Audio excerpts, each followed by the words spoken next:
দীর্ঘ ১৪ বছর ধরে বাংলাদেশের রাজনৈতিক অঙ্গনে জ্বলে উঠেছে একই প্রশ্ন। কোথায় হারিয়ে গেলেন বিএনপি নেতা এম ইলিয়াস আলী? ২০১২ সালের বনানীতে নিখোঁজের পর তার কোনো খোঁজ মেলেনি।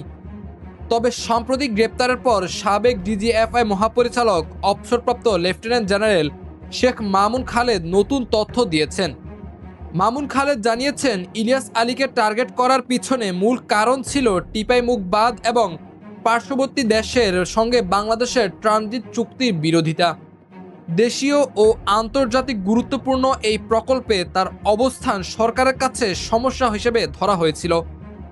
জিজ্ঞাসাবাদে জানা গেছে, ২০১২ সালের ১৭ এপ্রিল বনানী থেকে ইলিয়াস আলী এবং তার চালককে অপহরণ করা হয় এবং র্যাব-১ সদর দপ্তরে রাখা হয়। সেখানে তাকে জিজ্ঞাসাবাদ ও নির্যাতন করা হয়েছে।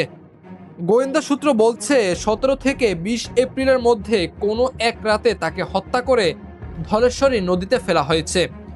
মামুন খালেদ আরও জানিয়েছেন, গুমের পুরো প্রক্রিয়ায় ডিজিএফআই ও র্যাবের বিশেষ টিম সক্রিয় ছিল এবং মিশনের নেতৃত্বে ছিলেন অবসরপ্রাপ্ত মেজর জেনারেল জিয়াউল আহসান। তিনি নিজেও এই মিশন বাস্তবায়নের উপর সরাসরি নজর রেখেছিলেন। ইলিয়াস আলীর স্ত্রী তাহসিনা রুশদি জাতীয় সংসদে প্রশ্ন তুলেছেন, আমার স্বামী কোথায়? ১৪ বছর পরও এই প্রশ্নের কোনো সরকারি উত্তর নেই। তবে মামুন খালেদের স্বীকারোক্তি নতুন আলো দিয়েছে গুমের নেপথ্যে কৌশল ও পরিকল্পনার দিকে।